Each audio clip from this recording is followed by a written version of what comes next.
Okay, this is us. We're live. Welcome, everybody, back to the castle. I am Sir Ivory Knight, and I'm here again, of course, with the lovely, the almighty Sh0ppo.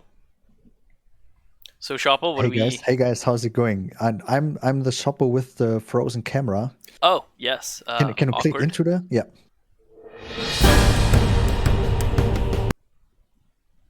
Yes, I know what the problem is. There we go. Or not? Ah, yeah, I think it works. Hey Yeah, guys, okay. how's it going? Yeah, it's working. Perfect. A little bit of awkwardness there. Happens. Tis does. So, what do we got for today, though? Yeah, today we do like a double header. We want to start with the Royal Dungeon at first, and then we switch over to the latest DevDiary 22, with religion, Christianity. And yeah, we just want to have we couldn't make it last time, but we used the time to put out a video on the latest gameplay. If you haven't checked it out, it's on YouTube already, and we hope that kept you entertained. And now we're starting right into the Royal Dungeon. Your So your video keeps pausing. It's weird. Don't know why it's doing that. okay. Hmm. Give me a. The window is popped out. I think it's working now. Yeah, hopefully it doesn't happen again. I'll keep an Okay. eye on Yeah. tab on it. Awesome. Yeah. Okay, so to start off the topic, I want to give you a short summary on the dungeon information we got. Basically, and what we know from Knights of Honor 1, it will be the same. The most common way to get a prisoner is, at first it's a Marshal, and then this happens when he loses during a battle. Then he either gets killed or he gets imprisoned. And also spies can get captured quite frequently. That's just their kind of business. Um, and there are some pretty neat changes they put into this new Royal Dungeon of Knights of Honor 2. The first thing, very important, is that prisoners don't take up space in the Royal Court anymore. They're next to it, which was quite annoying in Knights of Honor 1, which is a major change, I Yeah, think. there's a picture right here I'm at. It shows Yeah, the awesome. prisoners on the side there, as you were just explaining. Yeah. And once imprisoned, you have several ways of how to get your marshal back. So the most common would be if you can ask to give the kingdom a ransom, or the kingdom asks you if for a ransom. Then you just pay it and he's free. Or you can just leave him be, which is not a great thing to do, because there is this opinion feature in Knights of Honor 2, and especially the nobility won't like you leaving knights behind at some foreign dungeon. So you have to take care of that a little bit. But there are also, and this is pretty cool, knights can get active themselves. Like, they can start a riot in the dungeon, or they can try to, like, a major riot, or they can just try to do a breakout.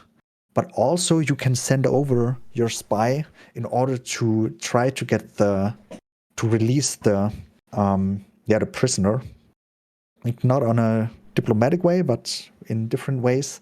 And that's the one side. The other side is if you have captured one of the foreign knights, and you have to take care a little bit of the knights, because if you um, do not take care, they will get active on their own. They will start a riot or something. So it's best not to leave them too long in the dungeon, but try to use them maybe to get a ransom or do some negotiation stuff maybe. Yeah, that was. Um, Don't want to interrupt too badly, but that was one of the kind of the questions on the stream itself was, well, how many yeah, prisoners can you have in your dungeon? And the devs mentioned that, well, there's kind of not really a limit, but there's kind of like a soft cap. And what they meant by that was just what you just described, where if the more prisoners you accumulate, kind of the more troublesome they become, and if it gets to a True, large amount, true. then the chances of a jailbreak in your dungeon is just very, very high. Yeah. And oh, there one another thing is you sure can captivate the prisoners, but that there's a little more detail to it. Um, Basically talking, it is mostly not appreciated by other kingdoms or by your nobility, or your the peasants. But there still is this option. Oh, hey, super Pfirsich, how's it going? Good evening, man. Sh0ppo, I think you might have missed another cool option that was mentioned in the DevDiary, which was the deal action. Or I don't know, did you maybe you hit it? I wasn't paying attention. Hopefully not. Roughly, yeah. Roughly, yeah. So Just elaborate. when you have a prisoner in your dungeon, you can offer them the deal. And the deal is basically, oh, you go off to some other kingdom, fight people, and they basically are a loyal rebellion for you, but in some other kingdom, which is pretty useful. But of course, that can naturally backfire because you're giving some person in your dungeon money and support to go do this. So that's what they mentioned is that Uh, the deal can backfire where you give this prisoner money and they just leave Yeah, or yeah, they take it and they fight but then they become independent and do their own thing, um, rather than stay loyal to you. So that's pretty yeah. cool That is really cool. Yeah, because that's for sure a function that was not in Knights of Honor 1. That gives a bit yeah. more depth into like how you can deal and manage with your prisoners. They was that everything in the diary then, I think? I think we had the major information that's covered there. Yeah. Yeah, I think you got most of it there. Yeah. It was well done.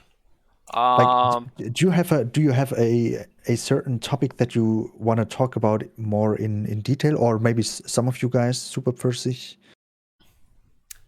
is there something that is really of concern or of interest for you guys? I know one of the things in the diary, they said that they could possibly invite knights from other kingdoms that have been abandoned into your own royal court. So if you have a prisoner and in your dungeon, and then the country that that prisoner belongs to abandons them, then they're thinking about the possibility of adding that prisoner to your royal court as like Mhm. a switching sides kind of thing. Because like, oh, my lord abandoned me, didn't even want to ransom me. I'll join you guys and fight my lord, my enemy lord now. I think that's kind of cool. Yeah, yeah, It gives a bit more dynamics to like, okay, I don't want to abandon this knight because he's like a 5-star marshal or whatever. He's like maybe worth a lot. And if I give that to my enemy, well, then my enemy is gonna have something even more powerful, right? So, uh, that gives you more incentive to really be careful with these kind of prisoner situations. Um, yeah. Another cool thing they meant, or some questions from the stream at least that we could touch on, which I think we should. One question was, can you trade prisoners? Which I thought was an interesting idea. Uh, the answer to that was that you could not. But if you destroy a kingdom, uh, you get all their prisoners. So that's interesting. I guess it just conserves all the people in the world, so that when you destroy a kingdom, that you don't just like kill everybody there. You know. Hmm. Um, I think this I'm not sure how to feel about this, but I think it definitely gives you some interesting options if you get prisoners from a kingdom that you just wiped out. yeah. Like, I mean, you could just ask for money, like another kingdom. Kingdom might not like it probably, but you also could just release the prisoners in order to get a positive effect and Mm. boost on your relations with that kingdom, which could become in quite handy, right? Yeah, I could see some like meta gameplays like that. Like, oh, just Yeah. quickly kill this country because it's small, and then boost your nobility, and then now you can fight this war. You know. Yeah. Another question which I think we should talk about is somebody asked, could you have more than one dungeon? Now, no, that's not how like the dungeon really works. But Mm. what you can do is have buildings that kind of upgrade your soft limit. So the more you can have some buildings that improve, I guess, how well your dungeon holds people, which seems Yeah, pretty true. There nice. actually there was like a cap on how many prisoners you can keep in your dungeon, and you can increase this cap by new buildings. Um, but nevertheless, you can have more prisoners than you can actually fit in your dungeon. Problem is, it increases the chance of prison riots. So that's why you should maybe think about it would make sense to have a larger prison, but for sure there is only that one prison which is kind of yeah, like a global prison. You have Yeah. like this one island off coast where you keep all the prisoners or stuff like this. Another point that I think we both maybe missed was when a knight is captured, you get to see the information and skills of that knight, which for sure was not. I don't think that was a thing in Knights of Honor 1, which Yeah. I think in Knights of Honor 2 will be more important because that will, tell you how you want to treat this guy. If you feel more inclined to let him go back to your enemy or try to hold on to him and kill him or whatever, right? I Because think you only it seems like skills are going to be more of an important feature in this game. yeah, I think in Knights of Honor, the first one, it was that you could only see whether it's the king or the prince or a common knight. Mm, I think that was the only options. I think you're right. I think that's what it was. I'm not sure about the the skill level that knight had, because the AI didn't use up all the skill points, so you could see like some knights having five five skill points available. But I'm not sure whether you could see it in the dungeon. It's been a while since I took a look into Knights of Honor 1. Some other things the devs mentioned was you will always know the success chance and risk of like your spy activities. Mhm. So there will be some kind of like, I guess, math saying, oh, you have a 65% chance of this being successful, etc., etc., which is more or less what I think something similar like that was in Knights of Honor 1 as well. And Uh, there are, of course, multiple factors when it comes to a prisoner itself, and you're asking for a ransom. The ransoms are no longer just like flat fees, there are kind of more variability and factors that go into why a person costs why. Ba ba ba.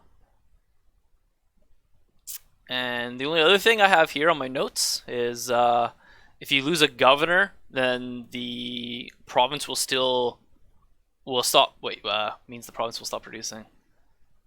Now the No. yeah, right.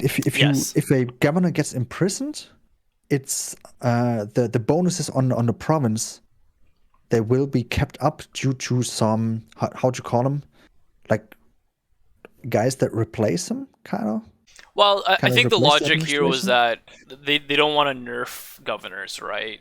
So I think they Yeah. want governors to be kind of a powerful thing to use because in Knights of Honor 1, a lot of people ignored what was it like the landlord and some other like building guys.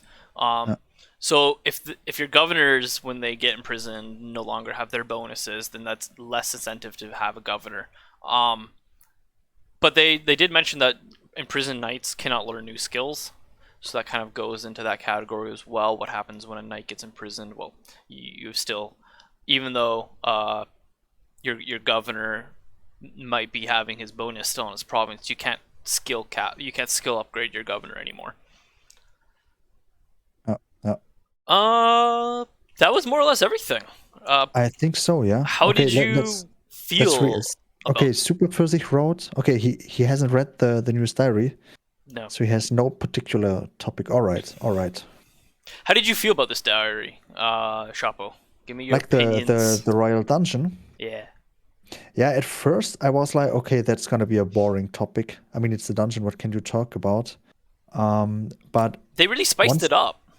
yeah, once I read through it, I was like, hey, okay, there is some innovation here, and not just stupid innovation or Mm-hmm. some. makeup innovation. But real innovation, which adds strategic possibilities to you, which adds some depth into the game. Yeah. So I was really happy. How did you feel about it? That's more or less the exact opinion I had. I felt like the the modifiers or not modifiers, but actions that they added with regards to prisoners in your dungeon really bring a new flavor to the game that will be interesting to exploit in further gameplay of once the game gets released. I think as well there's a lot of room for modding. So I suspect that like once we get our hands on the game and we start playing, maybe this will get boring. Maybe they'll be like, okay, there's like one kind of route to pick that's most optimal. Hopefully not. Hopefully there is enough like gameplay choices that are like, oh, I do this because this scenario dictates it now, or here in this scenario, I should do this choice path instead. I think that makes it more interesting when the ideal choice is more dependent on kind of scenario of the game rather than there just being like a best choice all the time. I hope so. I hope once we like start to play the game, we don't get into a rut.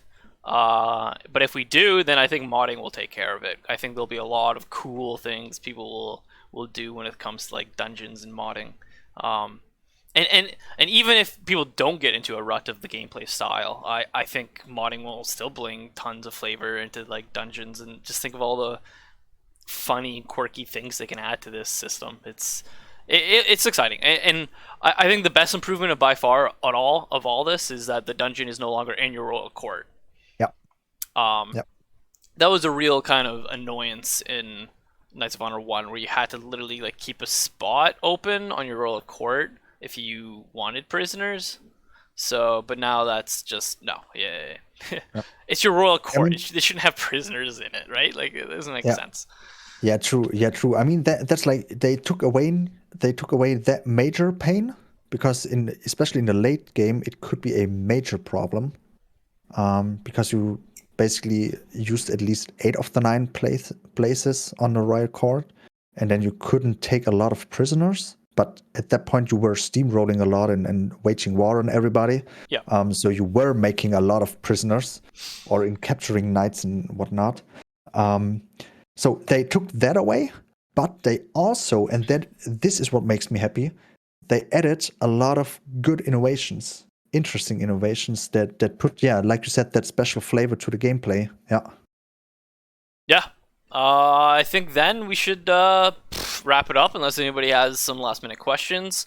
Yeah. We'll conclude Guys, this. Do you have any questions on the topic?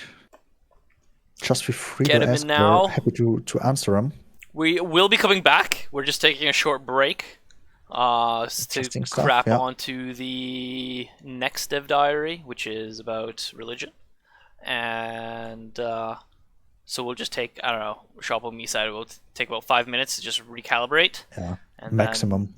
Yeah, maximum. And then we'll be back here in a second. So I don't think we have any questions.